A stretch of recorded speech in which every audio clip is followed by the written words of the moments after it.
कुनी और विनोद दोनों हाल ही में गांव से मुंबई आते हैं, क्योंकि विनोद का कंपनी में प्रमोशन हुआ था। मुंबई एक बड़ा शहर था और उन दोनों के लिए नया था। विनोद एक मकान में दरवाजे ठक ठक करते हैं। फिर एक अधेड़ उम्र का आदमी दरवाजा खोलता है।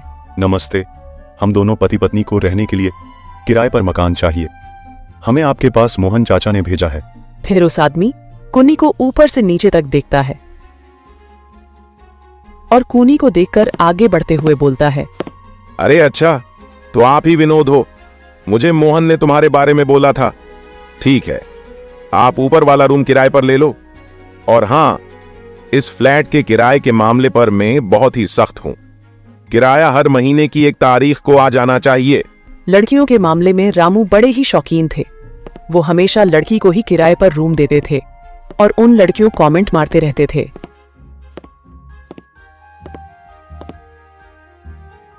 दूसरे दिन विनोद ऑफिस जा रहा होता है। अच्छा कुनी, मैं अब चलता हूं और तुम दरवाजे को अच्छी तरह से अंदर से बंद कर लेना, और कोई भी आए ना तो उसका नाम पूछकर ही दरवाजा खोलना। अरे आप मेरी चिंता ना कीजिए, मुझे अपनी सुरक्षा करनी आती है। विनोद ऑफिस चला जाता है और इधर रामू को कूनी बहुत पसंद आ गई थी। रामू बहाने बहाने से कूनी के पास आना चाहते थे, लेकिन हर बार कूनी उसे भाव नहीं देती थी।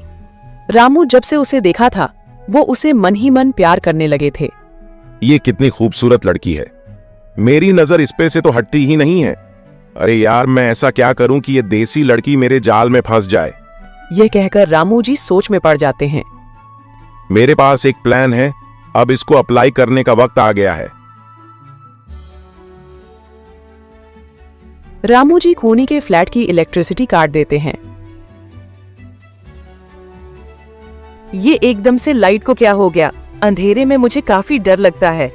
लाइन काटने के कारण कूनी अकेली परेशान हो जाती है।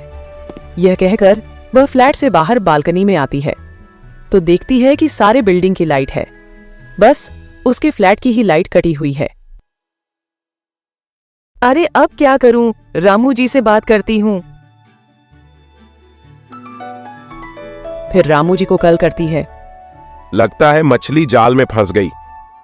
रामू जी देखिए ना, मेरे फ्लैट की लाइट को पता नहीं क्या हो गया है, लाइट नहीं आ रही है। आप ऊपर आकर जरा चेक कर दीजिए।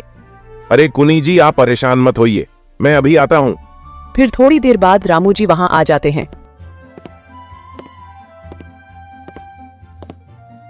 देखिए ना, ये क्या हो गया? मुझे तो अंधेरे में काफी डर लगता है। मैं हूं ना, डरने की कोई जरूरत नहीं है। मैं अभी ठीक कर देता हूं कुनी जी, आप बस एक गिलास पानी ले आइए। तभी कुनी को पानी लाने के बहाने से अंदर भेज देते हैं और जल्दी से स्विच ऑन कर देते हैं। देखा कहाँ था ना मैंने। रामू जी आप तो कमाल के निकले। रामू जी कुनी के मुंह से अपनी तारीफ सुनकर होश खो बैठते हैं और मन ही मन मुस्कुराते हैं। ठीक है, तो फिर आप जाइए, काफी रात हो चुकी है। रामू जी मुस्कुराते हुए वहां से चले जाते हैं।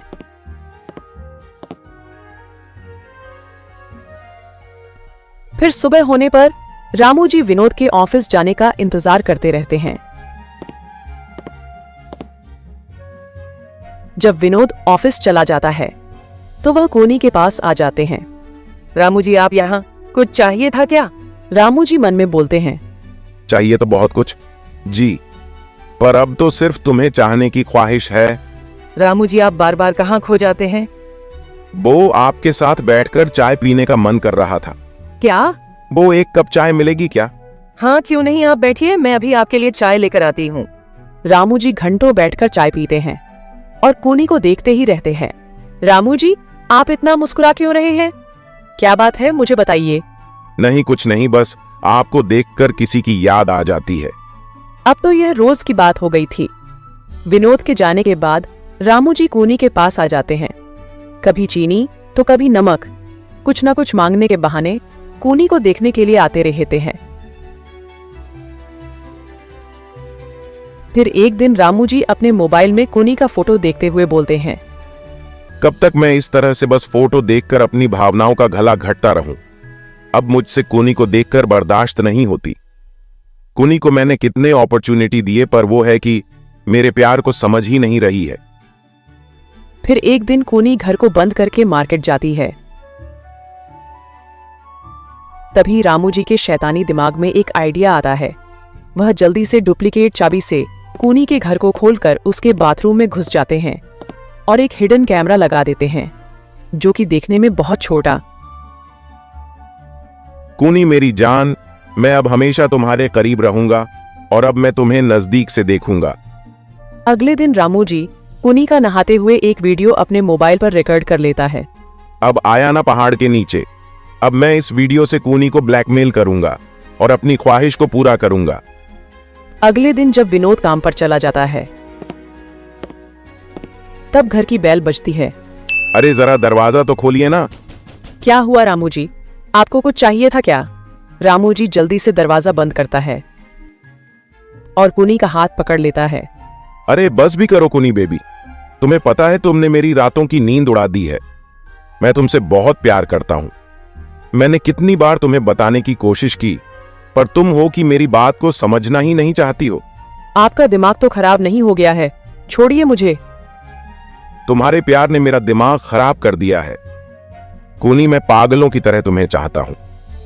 अब तुम मेरी बन जाओ। मेरे पास बहुत पैसा है, मैं तुम्हें सब कुछ दूंगा। कूनी अपना हाथ छुड़ाकर रूम के अंदर भाग जाती है। तभी रामू जी उसके पीछे जाते हैं। अरे लड़की, मेरी बात गौर से सुनो।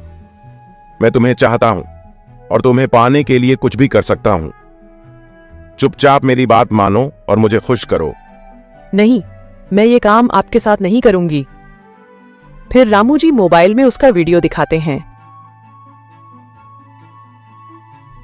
कूनी वो वीडियो देखकर बहुत चौंक जाता है और बहुत घबरा जाती है। अरे अरे, ये तो मैं हूं।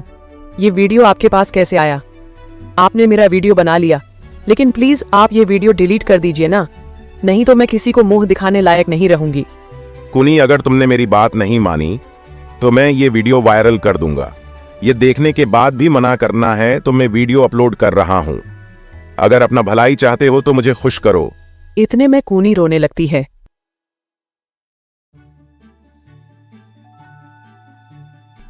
मैं आपके सामने हाथ जोड़ती हूँ, आप ये वीडियो डिलीट कर दो। मैं तो आपको पिता जैसा समझती थी, पर मैं तो तुम्हें आशिक की तरह चाहता हूं। तभी जोर जोर से कूनी रोने लगती है। कूनी को रोता हुआ देखकर रामू जी बोलते हैं, देखो कूनी, तुम मुझे गलत समझ रही हो। यह सब मैंने तुम्हें पाने के लिए किया है। मैं तुमसे प्यार करता हूं, इसलिए मैं तुम्हारे साथ जबरदस्ती नहीं कर रहा हूं। तुम्हारे पास 5 दिन का समय है, तुम मेरे पास आ जाओ, नहीं तो मैं वीडियो वायरल कर दूंगा। इतना बोलकर रामू वहां से चला जाता है। कूनी बहुत ही परेशान रहने लगती है। विनोद के सामने भी वह खोई खोई रहती है। विनोद उससे पूछता है, पर वह कुछ नहीं बोलती है।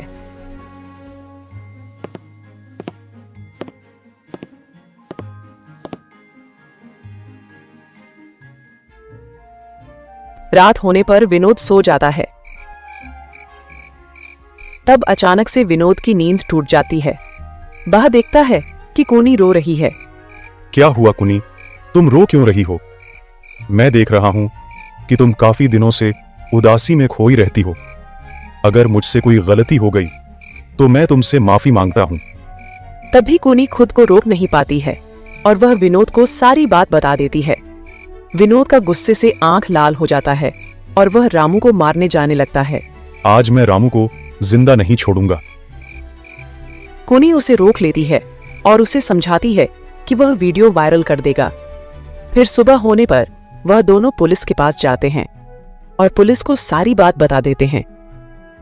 आप लोग नॉर्मल बिहेव करो, मैं उसे नहीं छोड़ूंगा। विनोद ऑफिस के लिए निकल जाता है। तभी थोड़ी देर बाद रामू आ जाता है। कूनी डार्लिंग, आज 5 दिन हो गए हैं, तुम मेरे पास नहीं आई हो, तो मैंने सोचा कि मैं ही तुम्हारे पास आ जाऊं। तभी वहां अचानक से विनोद और पुलिस इंस्पेक्टर आ जाते हैं। रामू बहुत घबरा जाता है। पुलिस उससे मोबाइल ले लेती है और उसे जेल भेज देती है। और हाँ, अगर इस वीडियो आपको अच्छा लगे तो चैनल को सब्सक्राइब करके हमारे साथ जुड़ सकते हो।